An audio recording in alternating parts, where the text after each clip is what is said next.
Magandang araw sa iyo, Tito Makoy. Ako po si Juancho. Tubong probinsya, nagtatrabaho ngayon at nakatira dito sa Manila.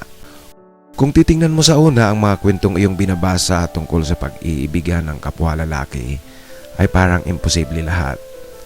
Lalong-lalo na kung ang pagkikwentuhan mo nito ay ang mga taong sinauna pa ang paniniwala. Ngunit totoo ang mga sitwasyon at ang kaso ng pag-iibigan ng pareho lalaki. Hindi mo kailangang maging binabae para mahulog ang loob mo at umibig ka sa kapwa lalaki. Ako mismo, Tito Makoy, ang magpapatunay niyan. Ganito nag-umpisa ang aking buhay, pag-ibig.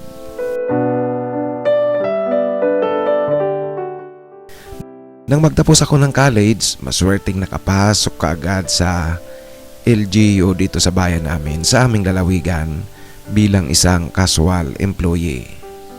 Maraming mga gandang oportunidad ang nakikita ko sa aking trabaho. Una na riyan, Tito Makoy, ay malaki ang posibilidad na maging permanenteng empleyado ako sa munisipyo namin. Bilang fresh graduate, kailangan kong magsumikap na makakuha ng civil service professional eligibility para magkaroon ng pagkakataong makakuha ng plantilla position sa munisipyo. Political science kasi ang tinapos ko, Tito Makoy, wala itong licensure exam. Sa madaling salita, Tito Makoy, sa unang pagsubok ko, hindi ako pumasa kasi 72 lang ang score na nakuha ko. Ngunit hindi ako sumuko. Kumuha ulit ako ng 2 beses sa 2 magkasunod na taon. Ngunit malas talaga, Tito Makoy, hindi pa rin ako nakapasa. Dumating ang eleksyon, natalo ang mayor na kumuha sa akin. At pagpasok ng bagong halal na mayor, siyempre mga tao niya ang ipinasok. Ako bilang casual employee lang, naging casualty, Tito Makoy. Na-lay off ako. 2013, dala ng pagkaka-lay off ko sa LGU namin, napilitan akong lumuwas ng Manila para makipagsapalaran at dito maghanap ng trabaho. Nakapasok ako bilang isang call center agent. Kailangan kong maghanap ng matutuluyang boarding house. Kasi, Tito Makoy, may mga kamag-anak kami sa Manila, ngunit ayoko namang makituloy sa mga kamag-anak namin. Sa aking paghahanap ng boarding house, swerteng meron akong nadaanan na isang bahay na may nakapaskil sa labas na room for rent, male boarder. Yan mismo ang nakasulat, Tito Makoy. Kinatok ko ang gate. Pagkatapos merong lumabas na isang lalaki na kasing edad ko lang. Siguro matanda sa akin ng 2 o 3 taon. Basta, Tito Makoy, hindi naglalayo ang edad namin sa tingin ko.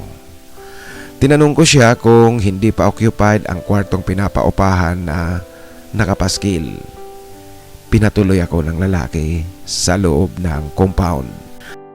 Ako si Renan, anak ako ng may-ari nitong bahay. Iyan ang kanyang pagpapakilala sa akin. Swerte mo kasi kalalagay ko lang ng paskil na iyan. Yan, Tito Makoy, ang wika ulit sa akin ni Renan. Talaga? Naku, tamang-tama pala ang desisyon kong pumunta rito. Yan naman, Tito Makoy, ang sagot ko sa kanya. Actually, matagal na akong naglalagay niyan. Kaso ang mga nag-i-inquire, hindi na bumabalik. Kasi parang natatakot sila sa akin. Pag nakita nila ang itsura kong mapula ang aking mga mata, baka inaakala nila na adik ako. Natatakot siguro kaya hindi na ito bumabalik. Ito, Tito Makoy, ang pagkikwento sa akin ni Renan. Tiningnan ko siya ng pasimple. Totoo nga, Tito Makoy, mapula ang kanyang mga mata at tila lasing ito ngayon. Mukhang mali yata, Tito Makoy, ang aking napuntahan. Iyan ang wika ko sa sarili ko. Ngunit kailangan kong lumipat kaagad kasi malapit lang ito sa trabaho ko. Maglalakad lang, mga kulang-kulang kalahating oras. Maganda ang location. Kaya, Tito, pinakasan ko ang loob ko at nakipag-usap ako sa kanya. Ang nasa noon, Tito Makoy, kung sakaling hindi maganda ang kahihinatnan, maghahanap muli ng panibagong boarding house makalipas ang ilang buwan. Ipinakita niya sa akin ang silid at ang kabahayan. Malaki ang bahay, Tito Makoy. Meron itong 4 na malalaking silid. Ngunit isa lang ang kanyang papaupahan. Nalaman ko na mag-isa lang pala si Reynan dito kasi ang kanyang mga magulang at kapatid lahat nasa Canada. Maganda ang silid kasi meron itong 2 pintuan. Kung gusto kong dumaan sa sala, sa main door ako papasok. At kung ayaw ko naman, meron pa itong 1 pintuang hiwalay. Nalaman ko rin na ito pala ang silid ni Reynan. Kaya lilipat siya ng ibang silid kasi ito ang kanyang papaupahan. Pagkatapos ng aming bahagyang pag-uusap, lumabas uli kami sa bahay at naupo sa mga upuang nasa harapan ng bahay nila. Makalipas ang ilang sandali, bumalik sa loob ng bahay itong si Reynan at paglabas niya meron na itong daladalang malamig na tubig at alak, Tito Makoy, Johnny Walker. Oh, inom ka muna ng malamig na tubig. Yan ang wika niya sa akin. Salamat.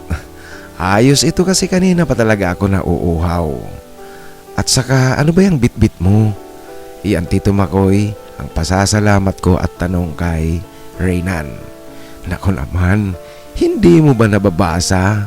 Johnny Walker. Tamang-tama ito kasi sabi mo nga nauuhaw ka kaya iinom tayo. Yan, Tito Makoy, ang tumatawang wika sa akin ni Reynan. Sakala mo, Ancho, i-celebrate natin ang deal na napagkasundoan natin. Yan, Tito Makoy, ang wika muli sa akin ni Reynan. Alam mo, Tito Makoy, napagtanto ko na tila yata lasinggo itong si Reynan. Tuloy, Tito Makoy, tila gusto ko nang magbago ng isip, hindi na tumuloy sa pag-upa ng boarding house dito kay Reynan. Subalit, Tito Makoy, kailangan ko talagang meron ng matuluyan.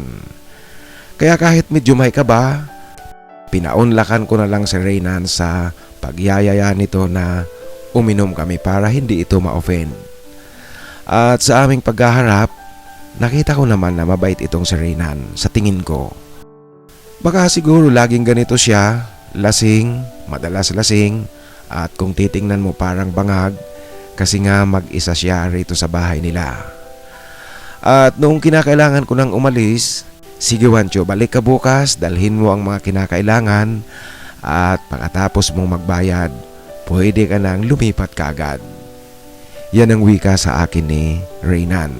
Sabay kinamayan niya ako, Tito Makoy. Kitang-kita ko, Tito Makoy, namumula ang kanyang mga mata habang nakangiti. Kaya lang, Tito Makoy, ewan ko ba? Parang merong kakaibang pakiramdam ako. At hanggang sa naglalakad na ako papunta sa may sakayan, nawiwirdohan ako, Tito Makoy, sa nangyayari. At hindi nawawala sa isip ko si Reynan. Pasado 6:00 pa lang ng gabi nang matapos ako sa aking pag-aayos ng mga gamit. Naisip kong pumunta sa isang malapit na palengke para bumili ng mga lulutuin ko sa hapunan. Dahil nga pwede ko rin gamitin ang ref ni na Reynan, kaya marami-rami ang binili kong mga supply ng pagkain. Nagluto ako ng pagkain, hindi ko na pinagluto si Reynan kasi isinama ko na siya sa aking inihahandang hapunan. Alam niyo po, nahihiya nga ito, ngunit ako na talaga ang nagpumilit.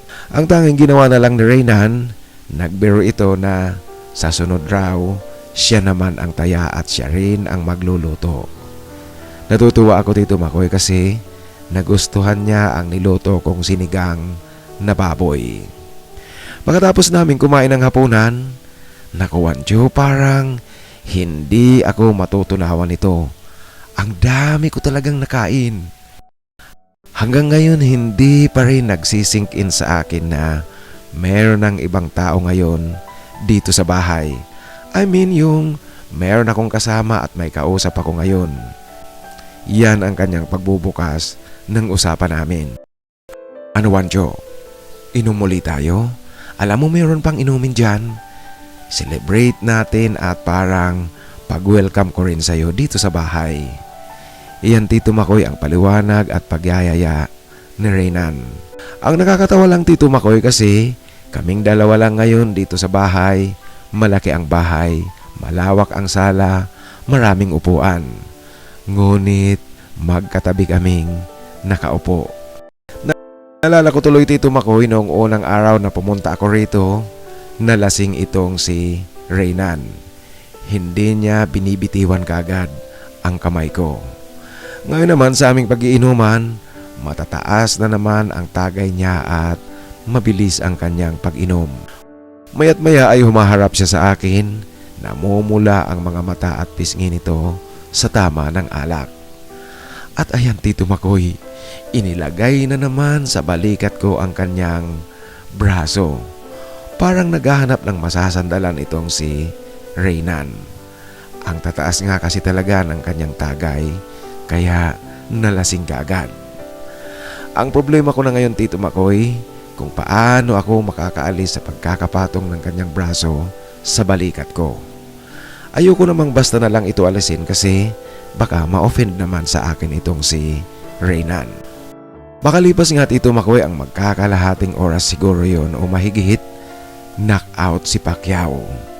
Tuluyan ng bumagsak, pasandal sa tagiliran at balikat ko habang nagsasalita ito ng mga salitang hindi ko maintindihan. Yung kagaya ng pang tao. Ganyan Tito Makoy. Hindi ko maintindihan kung ano ang kanyang sinasabi. Ang tanging nagawa ko na lang, inihiga ko siya sa sofa na kinauupuan namin. Inayos ko at nilagyan ko ng unan ang kanyang ulo. Tapos niligpit ko na ang mga kalat sa aming pag-iinuman. Pagbalik ko sa sala Tito Makoy, alam niyo po, humihilik na talaga si Reynan. Tulog na tulog. Pinagmasdan ko siya Tito Makoy habang nakahigang tulog. Ewan ko ba kung bakit parang meron akong naramdamang awa. Kalukuhan siguro kasi hindi naman nakakaawa ang kanyang itsura. Ngunit nang maisip kong mag-isa siya rito sa bahay nila, walang kausap sa mga nakaraang araw, parang hindi ko talaga maiwasang maawa kay Reynan. Pumasok ako sa trabaho, maganda ang pakiramdam kasi malapit lang sa bahay ang aking trabaho, maglalakad lang. Buong maghapon, maganda ang pakiramdam ko, Tito Makoy. Pagkatapos ng shift ko alas 3 ng hapon, lakad na naman muli pa uwi sa boarding house. Naabutan ko si Reynan Tito Makoy, ibinababad na sa kalamansing may toyo at kaunting asukal ang pork chop na binili niya. Kagaya kahapon Tito Makoy, nagluto ako ng hapunan, si Reynan naman abalang-abala sa pag-iihaw ng pulutan. Pagkatapos naming maghapunan, gaya ng plano kagabi, nasa sala kami at umiinom na naman.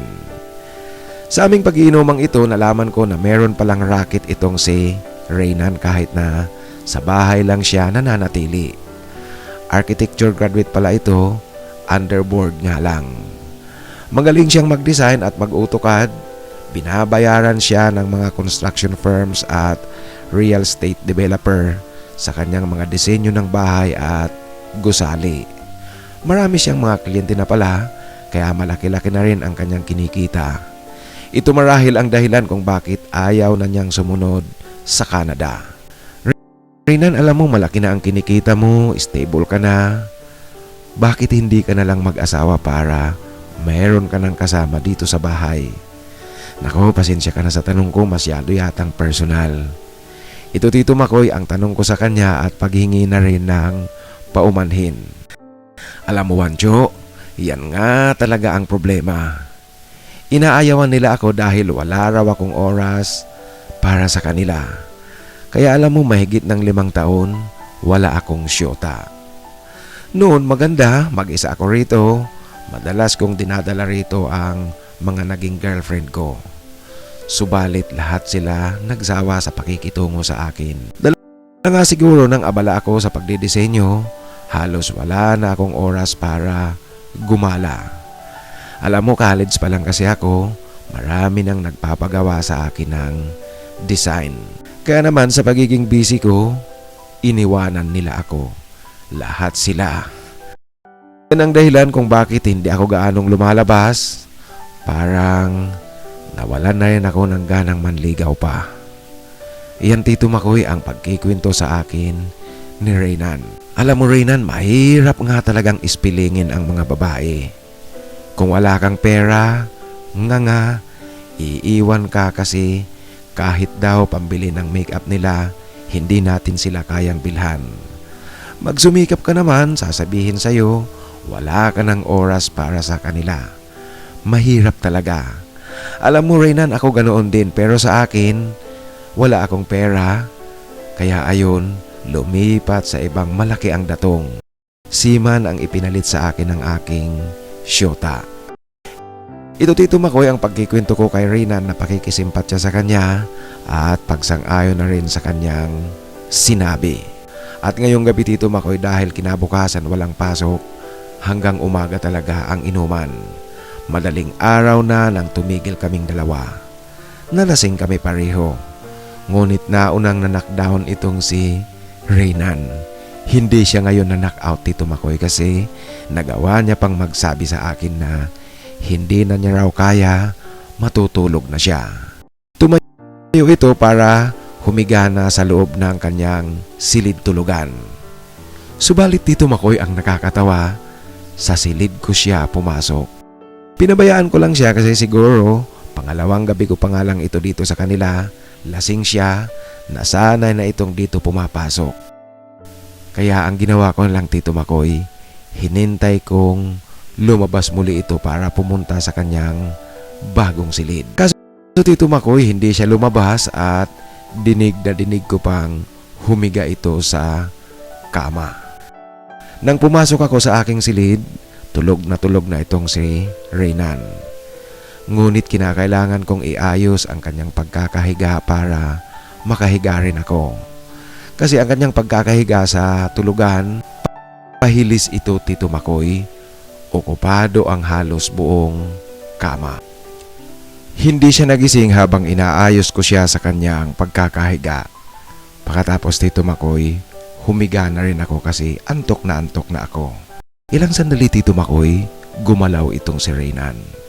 Tumagilid ito ng pagkakahiga at paharap sa akin. Amoy na amoy ko na ngayon ang alak mula sa kanyang hininga. Tiningnan ko siya sa mukha para alamin kung dilat ang kanyang mga mata. Hindi, Tito Makoy, tulog na tulog itong si Reynan. Walang kamalay-malay. Gumalaw muli siya at isinanday niya sa akin ang kanyang mga binti at yumakap sa akin. Medyo nakasubsob pa ang kanyang mukha sa mukha ko. Pinabayaan ko lang siya kasi ayokong gambalain ang tulog nito, lalo na't kung baga sa pagtakbo, Tito Makoy, bumibuelo pa lang ito. Alam niyo po, hindi ko rin talaga maiwasang titigan siya sa mukha. Ewan ko ba, Tito Makoy, dala siguro ng lasing din ako, parang merong kakaibang pakiramdam akong nararamdaman nang masilayan ko ang kaamuhan ng kanyang mukha. May itsura kasi itong si Reynan. Ang hugis ng kanyang mukha napapagayan ng kapal ng kanyang kilay. May pagkamistiso ito. Kasi Tito Makoy, maging ang apelyido ng kanilang pamilya, Espanyol na Espanyol. Bahagya na ngang nakadikit sa pisngi ko ang kanyang bibig. Alam niyo po, magkakahalikan na kaming dalawa kung bigla akong haharap sa kanya. Ilang saglit pa ay naramdaman ko ring mas humigpit ang yakap niya sa akin. At gumagalaw-galaw siya na parang nakikipaglabing-labing, Tito Makoy. Alam niyo po, ang nasa isip ko noon, baka nagwi-wet dream itong si Reynan.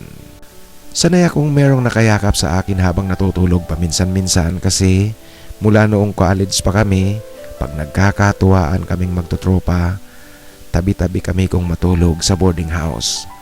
Ngunit walang mali siya yun.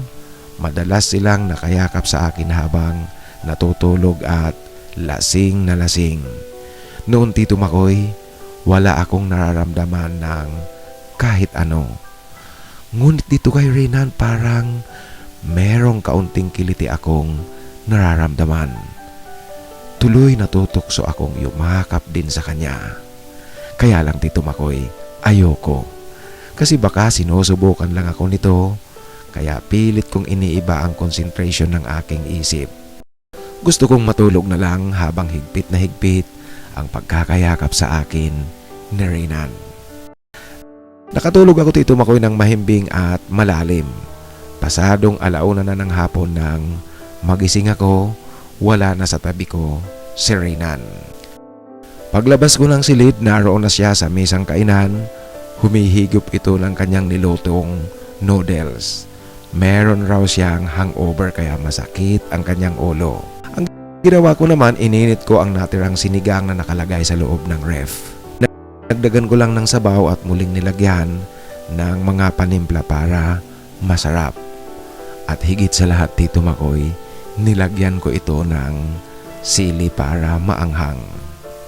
Makalipas ang ilang minutong kumukulo ito, inilagay ko na sa mangkok ang sabaw at ipinahigop ko ito kay Reynan.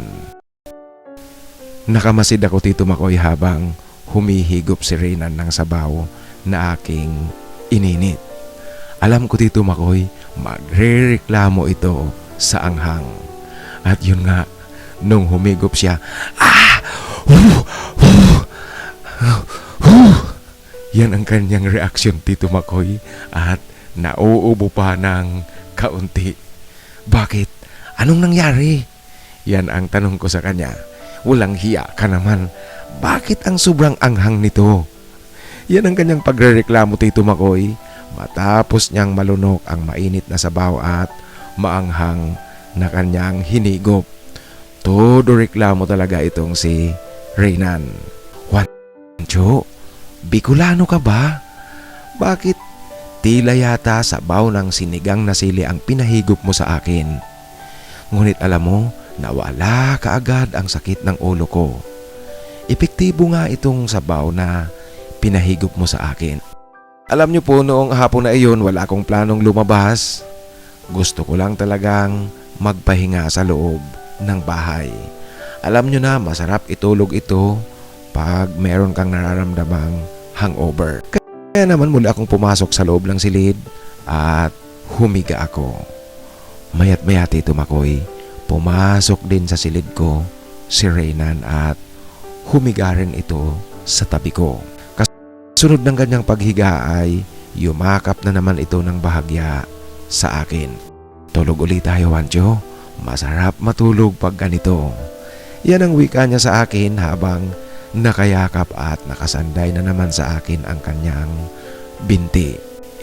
Pinikit ko Tito Makoy ang aking mga mata kasi gusto ko nga talagang bumalik sa pagtulog. Nang idilat ko ang aking mga mata, tumingin ako kay Juancho. Nahuli ko Tito Makoy na nakatitig pala siya sa akin. Pareho kaming dalawa na pangiti nang magsalubong ang aming mga paningin. Gumalaw ako Tito Makoy at sinadya ko talagang igit-git ng kaunti ang labi ko sa pisngi niya. Pareho na kami ngayon hindi lasing. Alam namin pareho ang aming ginagawa. Alam mo Tito Makoy, hindi ko talaga sukat akalaing noong oras na iyon merong magaganap sa aming dalawa ni Reynan. Isang pribadong bagay na pribadong-pribado para sa aming dalawa. Matamis, masaya at talagang nanamnamin mo ang kasiyahan. Hindi lang isang beses Tito Makoy na naganap iyon sa amin, kung hindi 2 beses naming nagawa ang pribadong bagay. Naging maganda ang aming samahan ni Reynan Tito Makoy. At alam niyo po sa unang pagkakataon sa tanang buhay ko, dito ako nagkaroon ng unang karanasan sa kapwa lalaki, kay Reynan. At kasunod ng naganap sa aming pribadong bagay, lalo kaming naging malapit na malapit sa isa't isa. Parang masarap sa pakiramdam na ganito pala. Pareho kaming hindi lumalabas ng bahay, liban na lang kung merong bibilhin sa palengke. Lumipas ang mahigit 1 buwan mula nang lumipat ako sa boarding house na ito. Nagulat ako Tito Makoy nang pagdating ko sa bahay. Nadatnan ko si Reynan. May babae siyang kasama. Maganda ang babae, ngunit mukhang mataray ito. Alam mo Tito Makoy, sa aking nasasaksihan, nainis ako. Ewan ko ba, tila nagsisilos yata ako ngayon. Pagpasok ko ng sala, ay naku Wancho, dumating ka na pala. Siya nga pala si Marga, Wancho. Marga, ito naman si Wancho. Siya yung umuupa ng isang silid dito sa bahay. Yan ang pagpapakilala ni Reynan sa aming dalawa ng kanyang bisitang babae na Marga ang pangalan. Kumusta Marga? Yan Tito Makoy ang pagpapakaplastik na pagbati ko sa babae. Ayos lang. Ikaw Wancho, kumusta ka rin? Ito naman ang sagot sa akin ng bisita ni Reynan. Bati niya ng halatang halata Tito Makoy na kaplastikan. Pagkatapos ng maiksing kumustahan, tumuloy na ako sa aking silid. Iniwan ko na ang dalawa sa sala. Alam niyo po, pagpasok ko sa aking silid talagang, ewan ko Tito Makoy, may pagkainis akong nararamdaman. Sigurado ako Tito Makoy na nagsiselos ako ngayon sa aking nakikita. Humiga na lang Makoy sa aking tulugan at nagpatugtog ng music para hindi ko marinig kung sakaling maglandian man ang dalawa sa sala. Ngunit makalipas ang ilang sandali, umalis ang dalawa. Buong lihim na pinagmamasdan ko silang papalabas ng gate. Sakay sila ng Honda Civic na sasakyan ni Reynan. Saan kaya pupunta ang mga iyon? Yan Tito Makoy ang tanong ko sa aking sarili. Sa kanilang pag-alis na yun Tito Makoy, gabi na nang umuwi itong si Reynan. Hindi ko na nga nalaman kasi tulog na ako nang dumating siya. At nung magkita kami kinabukasan habang nagkakape ako sa lamesa, kunwari wala lang sa akin iyon. Ngunit Tito Makoy, talagang nagsiselos ako Tito Makoy. Yun nga lang, hindi ako pwedeng mag-iinarte o kaya magpakitang nagsiselos o nagtatampo. Dumaan ang mga araw Tito Makoy, napansin kong tuwing umuwi ako ng bahay, dinadatnan ko si Reynan na umiinom mag-isa. Lasing parati tuwing dumarating ako. At isang araw nga nagulat ako nang makita ko siyang bumabatak Tito Makoy. Kitang-kita ko. Akala niya hindi pa ako dumating, pero nasa may pintuan na ako at pinagmamasdan siya. Maingat kasi ang aking pagbubukas ng gate at ang aking paglalakad papasok sa bahay, kaya hindi niya nalaman ang aking pagdating. Kasunod noon, naghihintay na ako ng mga inaasahan kong may mga bagay pa akong makikita mula sa kanya. Pati na marahil ang pagiging border ko sa bahay nila maapektuhan. Isang hapon nga, pag uwi ko ng bahay, umiinom na naman at lasing na itong si Reynan. Oh Wancho, halika, inom tayo. Yan ang wika niya sa akin. Naku Reynan, pagod ako, ikaw na lang. Hindi, inom tayo, halika. Wika niya sa akin na iba ang tono Tito Makoy. Ngunit para walang kulitan Tito Makoy at walang diskusyon, umupo ako sa kanyang harapan. Wancho, matanong nga pala kita. Magkano nga pala ang upa mo dito sa kwarto? Yan ang tanong niya sa akin Tito Makoy na nagulat ako. Ang upa ko dito sa kwarto ay 7,000 liban sa ilaw at sa tubig. Bakit? Meron bang problema? Yan ang tanong at sagot ko sa kanya. Ay, ano kasi? Dapat pala ang upa mo dyan 8,000 kasi kompleto ang gamit saka malaki ang silid. Kaya sa susunod na pagbabayad mo, 8,000 na ang magiging upa mo dyan. Ito Tito Makoy ang wika niya sa akin. Ano? Pambihira ka naman. Malinaw ang usapan natin na 7,000. Yan Tito Makoy ang sagot ko naman sa kanya na may pagkainis at pagkabigla. Hindi ka naman logi dyan. Maganda ang silid, malaki. Kung ayaw mo sa kondisyon ko, subukan mong maghanap na ng ganito kagandang silid kung mayroon kang makukuhang 7,000 na fully furnished. Iyan Tito Makoy, ang wika ni Renan. Sa sobrang inis ko Tito Makoy, ang naging sagot ko sa kanya, o sige, maghahanap ako ng iba. Kung hindi ako makakahanap ngayong buwan ng bago kong malilipatan, sa susunod 8,000 na ang ibabayad ko sa iyo para wala tayong diskusyon. Ito Tito Makoy ang sagot ko sa kanya na nabubuisit ako. Alam niyo po, iniiwasan ko lang talagang magkaroon kami ng pagtatalo kasi talo ako. Lasing ang kausap ko, walang patutunguhan ang aming diskusyon. Ngayon ko na nalaman na tama pala ang mga pag-atras ng mga naunang gusto sanang umupa rito. Kasi nga, lasinggo at bumabatak itong si Renan. Sa madaling kwento Tito Makoy, madali rin akong nakahanap ng malilipatan, malapit din lang sa trabaho. Pag uwi ko sa bahay, gabi na, gaya ng dati, umiinom na naman si Renan. "O Wancho, halika, sabayan mo ako." Iyan ang alok niya sa akin Tito Makoy. Umupo ako sa kanyang harapan. "Kumusta? Meron ka na bang nahanap?" Yan ang tanong niya sa akin. Okay naman yung paghahanap ko, meron na akong nahanap na malilipatan, kaya siguro hindi ko natatapusin itong buwan na ito, lilipat na ako. Yan Tito Makoy, ang sagot ko sa kanya ng diretsahan. Maganda kung ganun. Maganda ba yung napili mo, yung nakita mo, katulad ba nito? Hindi kasing ganda nito, ngunit kahit papaano, matino sigurong kausap ang may-ari ng boarding house na iyon. Bahala ka. Sige, ayusin mo kaagad dyan para makalipat ka kaagad at makapaglagay muli ako ng paskil dyan sa labas. Naku Renan, huwag kang mag-alala. Lilipat talaga ako kaagad. Ito Tito Makoy ang aming sagutan na naiinis talaga ako. Pagkatapos ng aming maiksing pag-uusap, pumasok na ako sa aking silid. Nilak ko ito at hindi na ako lumabas pa. Kinabukasan, inayos ko na ang bayad sa bago kong lilipatan. Nagpirma na din kami ng may-ari. Simpleng kasulatan nga lang, ngunit malinaw ang aming usapan. Alam rin ng may-ari na lilipat na ako sa sunod na araw. Kaya naman ayon sa kanya, ipapalinis na niya raw ito para maayos na paglipat ko.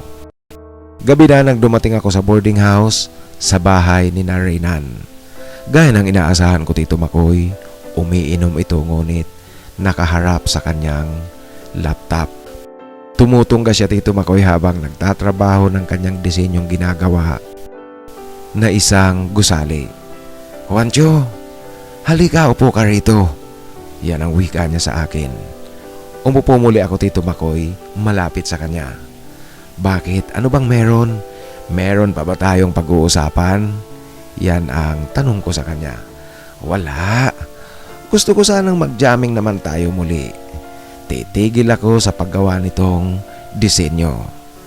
Yan ang sagot niya sa akin Tito Makoy. Sabay naglagay ng alak sa baso tapos iniabot niya ito sa akin. "O Wancho, tagay ka naman. Huwag puro trabaho ang isipin. Alam mo Wancho, kaya tayo iniiwan ng mga syuta natin dahil lagi tayong busy." Yan Tito Makoy ang kanyang wika sa akin. Kinuha ko Tito Makoy ang baso na may alak, ininom ko ito at kaagad kong ibinalik kay Renan. Kaya lang Tito Makoy, mabilis niya itong muling nilagyan ng alak at ibinalik sa akin. "O ayan Wancho, inom ka pa." Walang hiya naman Renan, ang bilis. Yan Tito Makoy ang wika ni Renan at ang pagrereklamo ko rin. Nako, dapat talaga mabilis para makahabol ka sa akin. Kasi ako Wancho, meron ng tama, lasing na ako. Alam naman natin, mahirap makipag-usap sa isang lasing kung hindi ka lasing. Kaya dapat makahabol ka. Yan ang kanyang wika muli sa akin. Wala akong nagawa kung di kunin ang basong iniaabot niya na merong alak. Pagkatapos Tito Makoy, muli na namang nilagyan kaagad ito at ibinalik muli sa akin para raw makahabol ako sa kanya.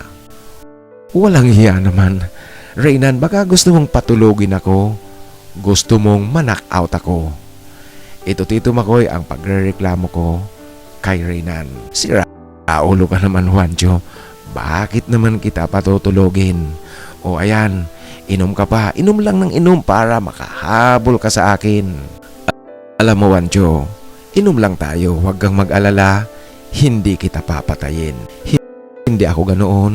Wala akong masamang plano sa'yo.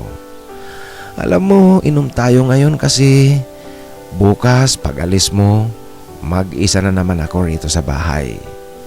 Balik sa dati. Sana nga lang merong kaagad pumalit sa'yo. At kung sakaling wala, walang problema. Tutal, sanay na akong mag-isa rito.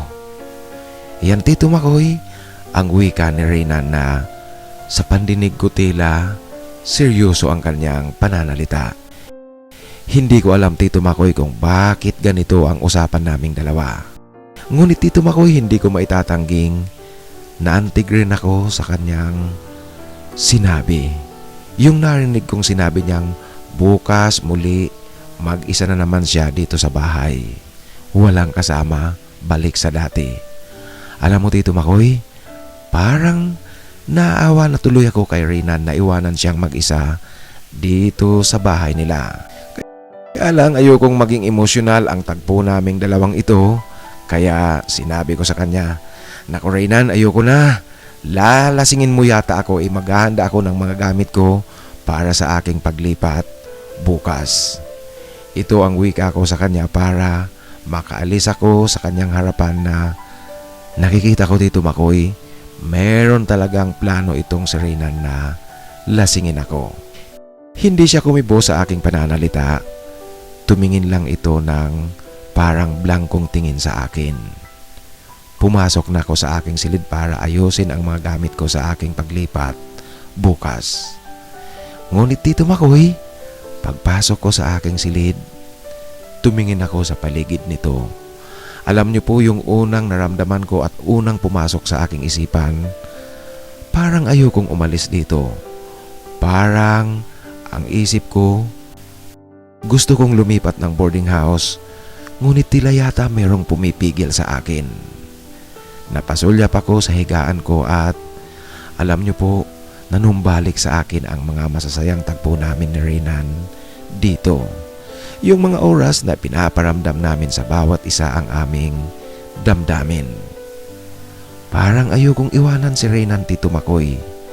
Ano ba itong nararamdaman ko? Pagmamahal ba ito? Ewan ko Tito Makoy, naguguluhan rin talaga ako sa aking nararamdaman.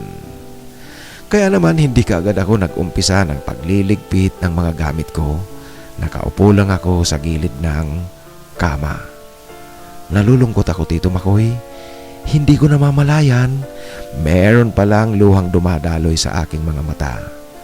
Matagal akong hindi gumagalaw. Bigla kong naramdaman Tito Makoy na merong yumakap sa akin mula sa aking likuran. "Juancho, kailangan mo ba talagang umalis? Gusto mo bang iwanan akong mag-isa rito? Juancho, huwag ka nang umalis. Ayokong mag-isa muli." Yan Tito Makoy, ang wika sa akin ni Reynan. Sabay sinundan niya ng halik sa pisngi ko. Tito Makoy, siguro talagang pagmamahal ang nararamdaman ko kay Reynan. Kaya hinawakan ko rin ang kanyang brasong nakayakap sa akin. Paulit-ulit ang halik sa pisngi ko ni Reynan. Sa kanyang ginagawa Tito Makoy, tila nawala ako sa aking isip, nawala ako sa aking sarili.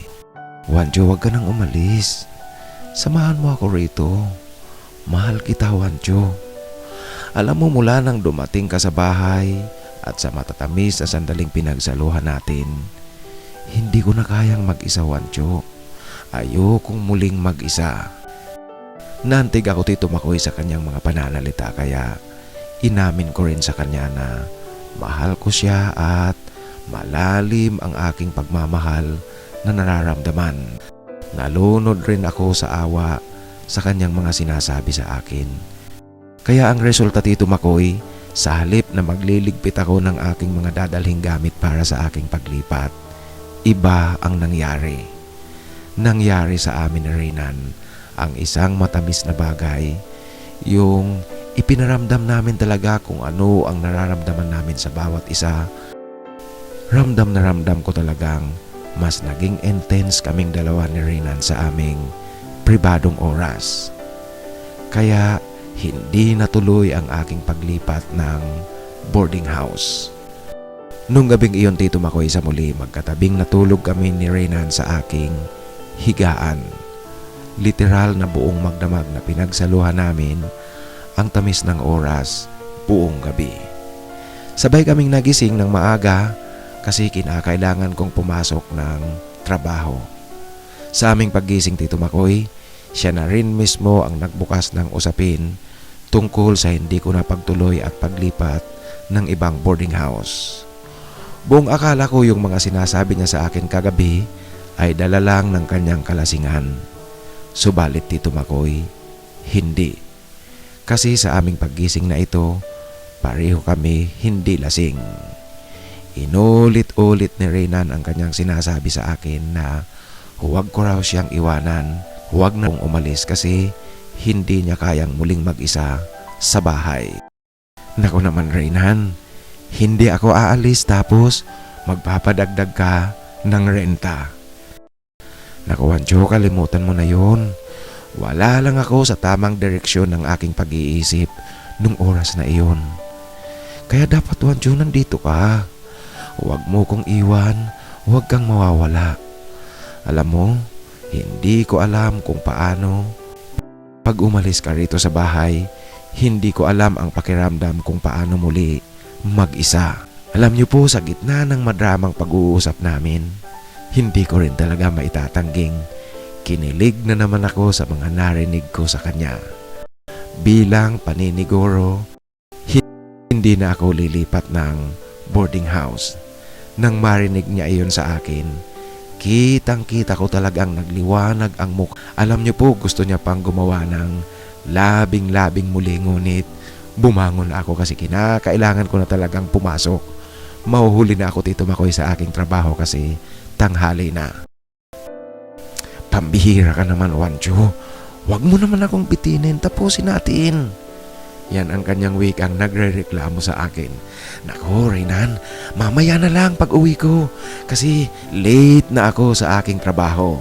Ito ang wika ko sa kanya, sabay nagmamadali akong bumangon at naligo para pumasok sa trabaho. Iniwan ko, Tito Makoy, si Reynan nakahiga sa higaan, ngunit bad trip kasi nga bitin siya sa gusto niyang mangyari. Yun nga naman kasi, Tito Makoy, kung kailan pa siya umiinit, saka ako, Tito Makoy, bumangon. Hindi nga ako natuloy sa aking paglipat ng bagong boarding house. Dala na rin ng pakiusap ni Reynan at dala na rin ng awang nararamdaman ko, Tito Makoy, at pagmamahal namin sa bawat isa. Pag uwi ko mula sa trabaho, nakita kong parang ibang-iba ang aura ni Reynan. Hindi siya umiinom, nagtatrabaho lang ng kanyang design na ginagawa. At liban dyan, Tito Makoy, meron pang nakahandang merenda sa mesa. Hinihintay niya ang pagdating ko para magmerenda. Kaya kumain kaming dalawa ng sabay. Ako naman, Tito Makoy, tumabi ako sa kanya habang ginagawa niya ang kanyang design sa computer. Ngunit siyempre iba na ngayon, ganap na kaming may relasyon habang nakatingin ako sa kanyang ginagawa. Minamasa-masahe ko naman ang kanyang ulo.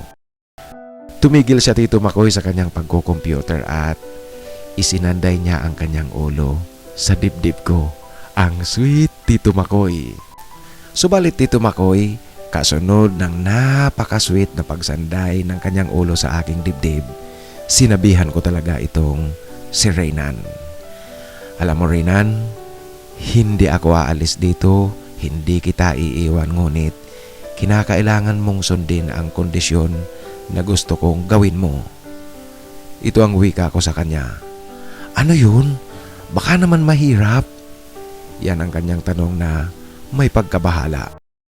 Reynan, ang gusto ko lang talaga, tumigil ka sa paghit-hit at pagbatak mo ng bato. Bakit? Sinong may sabi sa'yo? Yan ang kanyang gulat na tanong sa akin, Tito Makoy. Nako, Reynan, kitang-kita ng aking dalawang mata nung isang hapon. Akala mo hindi ko alam? Wala ka lang kamalay-malay na pinagmamasdan kita habang ginagawa mo yun. Kaya ang gusto ko, itigil mo yan, at kung hindi ka titigil, goodbye Wancho ang mangyayari sa iyo. Yan, Tito Makoy, ang babala ko sa kanya. Hindi siya kumibo at kitang-kita ko ring hindi siya makapaniwalang alam na alam ko ang kanyang ginagawa. Mula nga noon, Tito Makoy, ganap na kaming nagsama ni Reynan, magkaibigan sa araw at sa harap ng mga tao. Ngunit sa pagtulog, magkatabi kami sa tulugan, iisa ang aming higaan. Ibinubuhos namin ang aming pag-ibig na nararamdaman sa bawat isa. Ganap na kaming nanindigan, Tito Makoy, sa aming relasyon, bagamat lingid ito sa aming mga pamilya. Yung pag-upa naman sa bahay, tuloy-tuloy ang aking pag-upa kasi ayoko namang isipin na inaabuso ko ang aming romantikong relasyon. Kay Reynan siguro walang problema, ngunit nakakahiya sa kanyang pamilya. Dumating ang araw, Tito Makoy, nagbakasyon mula Canada ang mga magulang at kapatid ni Reynan. Kilala nila ako bilang boarder. Mababait naman ang mga ito at nagpapasalamat sa akin kasi wala raw problemang dumating sa bahay mula noong umupa ako sa kanila. Wala talaga sila, Tito Makoy, kaalam-alam sa relasyon namin ni Reynan. Kasi habang nandito sila sa Manila, hiwalay naman kami ng tulugan ni Reynan at hindi kami gaanong nag-uusap sa bahay. Kung oras at panahon na gusto namin ni Reynan ang pribadong oras para sa aming dalawa, ang ginagawa ko, Tito Makoy, hindi muna ako umuwi ng bahay paglabas ko ng trabaho. Nag-check-in kami ni Reynan sa hotel. Pagkatapos, nauunang umuwi sa bahay itong si Reynan paglabas namin. Hanggang sa umalis ang kanyang mga magulang at kapatid, wala itong naamoy sa amin. At noon ngang nakaraang taon, muli na namang nagbakasyon ang mga ito buhat sa Canada. Alam mo, Tito Makoy, tumatawa lahat ang mga ito kasi para raw inihipan ng hangin itong si Reynan. Si Reynan kasi, Tito Makoy, tumaba na ng husto, matabang-mataba na siya. Tumaba talaga siya, Tito Makoy, kasi mula nang magsama kami, marahil dahil sa relax siya, may kasama, may kausap, kahit papaano mayroong nahihingahan at saka kumakain ng tama sa tamang oras. Sinunod din ni Reynan ang sabi ko sa kanyang huwag na huwag nang gagamit ng bato. Sa inom, Tito Makoy, hindi yun bawal kasi ako nga umiinom. Pareho kami umiinom. Palagi kaming nagiinom ang dalawa. At alam niyo po, gustong gusto ko rin ang palagi siyang nalalasing kasi itong si Reynan, paglasing na lasing, napakalambing niya sa akin. Gustong gusto ko ang kanyang paglalambing. Alam niyo po, pakiramdam ko, lalanggamin kaming dalawa sa sobrang sweet namin kung naglalambing sa akin itong si Reynan. Tinutulungan ko rin, Tito Makoy, si Reynan sa kanyang building design business. Pinopost ko ito sa aking mga social media account. Kaya kahit papaano, mayroong nadadagdag na mga kliyente si Reynan. Lalo itong nagiging busy sa kanyang pagdidisenyo. Ang kanilang bahay, ginawa naming mini office ito. Tinutulungan ko rin siyang i-organize ang talaan ng mga nagpapadesign para hindi magkagulo-gulo ang pagkakasunod-sunod ng kanyang gagawin. Magawa ang mga ito sa tamang oras at sa tamang pakasunod-sunod. Pati na rin ang talaan ng pagbabayad, tinutulungan ko siya, Tito Makoy. In-organize ko para maging systematic lahat ang kanyang negosyo. Alam mo, Tito Makoy, sa ngayon masasabi kong hindi ako nagkamaling piliin ang pananatili sa bahay ni Reynan. Hindi ako nagkamaling piliin si Reynan at mahalin. Kasi Napakabuti niya, Tito Makoy. Kinakailangan niya lang talaga pala noon ang atensyon at merong kausap. Yung ginagawa niyang paglalasing at pagbabatak noon, alam ko marahil dala ito ng kalungkutan kasi nga mag-isa siya sa kanilang bahay, walang nakikinig sa kanya, wala man lang siyang mahingahan ng kung anumang nararamdaman niya. Minsan napag-uusapan rin namin ang tungkol sa aming relasyon. Pareho kami nagtatanong kung bakit humantong kami sa ganitong buhay. Bakit ang damdamin na isinisigaw ng aming puso ay sa aming dalawa na pareho lalaki. Marahil, Tito Makoy, gaya nga ng sinabi ko sa iyo, ang puso ay tumitibok kahit kanino. Hindi mo kailangang maging binabae para umibig sa lalaki. Sa ngayon, Tito Makoy, magkasama kami sa isang bubong nagmamahalan. Kung hanggang kailan at hanggang saan mananatili ang aming pagmamahalang ito, aaminin ko sa iyo, pareho namin hindi alam. Subalit, pareho rin namin hindi iniisip ang mga negatibong bagay na maaaring mangyari sa darating na araw. Ang mahalaga sa amin ngayon ay kung ano kami at masaya kami sa aming pagsasama. Hanggang dito na lang po, Tito Makoy, ang aking kwento. Sana po piliin nyo at ibahagi sa iyong channel. Gumagalang, Juancho. Maraming salamat, Juancho, sa pagbabahagi mo ng iyong kwento. Alam mo, tama ka. Kasi ang pag-ibig ay pag-ibig talaga yan. Sumisibol yan, dumarating yan sa mga hindi inaasahang pagkakataon, hindi inaasahang sitwasyon. At ang pag-ibig ay kusang tumitibok kahit kanino. Wala yang kinikilalang katauhan, mapababae man o mapalalaki. Good luck sa relasyon yung dalawa at sana magtuloy-tuloy ito, tumagal hanggang sa dulo ng walang hanggang. Sa muli, maraming salamat sa pagbabahagi mo ng iyong kwento. Ngayon mga kaibigan, sa ating shoutout, alam nyo po, re-upload lang ito. Isa ito sa mga deleted uploads ko na meron akong mga inalis na portion. Kaya ngayon, sa ating re-uploading, meron ng shoutout. Ang unang isa shoutout natin ngayon, ito po gusto kong humingi talaga sa kanya ng paumanhin kasi nakaligtaan ko siya doon sa sinusundan nating upload. Yung follow-up ng pag-iibigan ni na Tubal at Art. Kaya shoutout ngayon sa ating kapatid na si... Paano ko ba bigkasin ang iyong handle name? a.com.ph09 or ayy.com.ph09. So sa kasalukuyan, babasahin ko ito ng a.com.ph09 ng Metro Manila. Maraming salamat sa iyo at ang isa pang kapatid natin, shout out kay Jose Habares ng Puerto Princesa City, Palawan. Napakagandang lungsod nito. Kung hindi ako nagkakamali, ang Puerto Princesa City ay ito yung tinaguri ang pinakamalinis at sa madaling sabi, cleanest and greenest city sa Pilipinas. Maraming salamat sa iyo, Jose Habares, at shout out. Maraming salamat din sa tuloy-tuloy na pakikinig. Siyempre, shout out din natin ang ating mga kasamahan dyan sa Puerto Princesa City, Palawan. Ang isa pa, nagpapa-shout out at actually ang kanyang pinapa-shout out sa akin ay ang kanyang pamilya. Ngunit syempre siya muna ang isa shout out ko. Shout out kay Benjamin F. 8E80. Maraming salamat, shout out sa iyo, Benji, at shout out na din sa pamilya ni Benjamin. Taga saan ba kayo, Benji? Anyway, shout out sa iyo at sa buong pamilya mo. Maraming salamat sa tuloy-tuloy na pakikinig. Ganoon din ang ating kapatid na nasa Aloha State of Hawaii, si Ricky alias Top Gun 1968. Ricky, maraming salamat. Shout out sa iyo. Ingat palagi dyan. At syempre ang ating kaibigan, kapatid na si Florentino Jimenez ng Alcala, Pangasinan. Shout out sa iyo, Tino.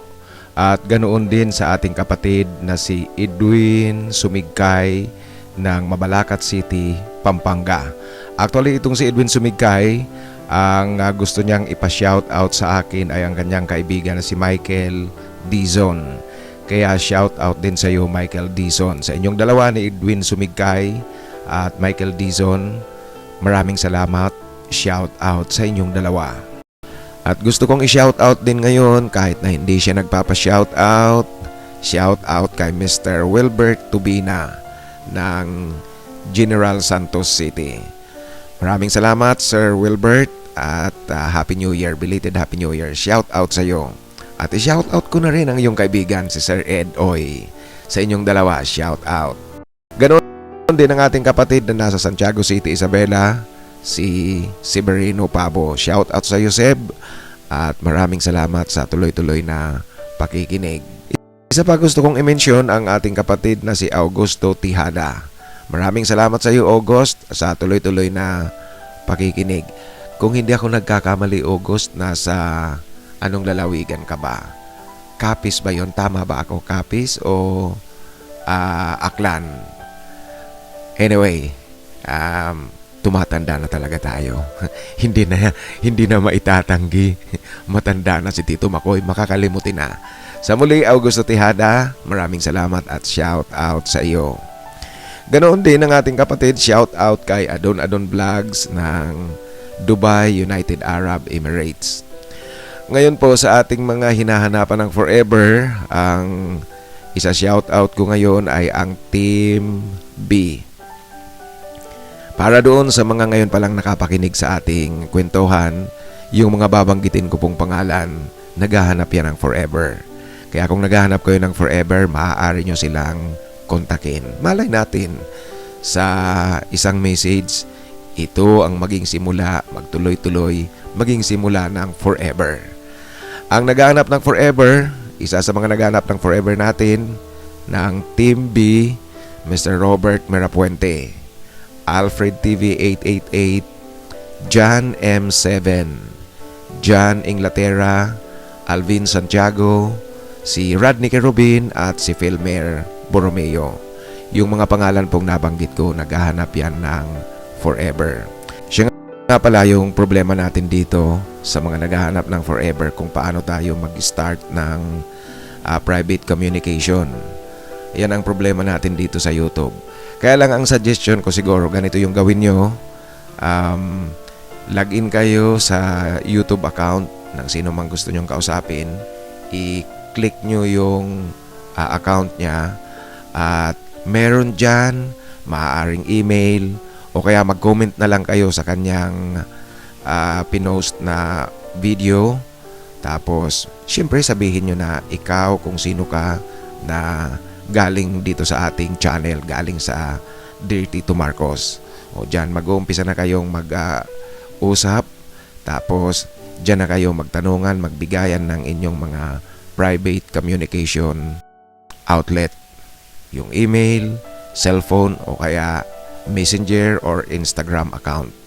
Yan na lang siguro ang pwedeng gawin natin para maging discreet ang communication nyo, ang pag-uumpisa ng inyong komunikasyon. Sa muli po, sa mga nais na magpa-shoutout, pakisulat lang sa pinakahuling upload para siguradong mabasa ko yan kaagad. At sa mga nais namang magbahagi ng kanilang kwento, ipadala lang po sa aking email, titomarcos@yahoo.com. Sa inyo pong lahat, tanggapin nyo ang aking tuloy-tuloy na pasasalamat sa tuloy-tuloy na suporta nyo dito sa ating kwentuhan. Mabuhay po kayong lahat.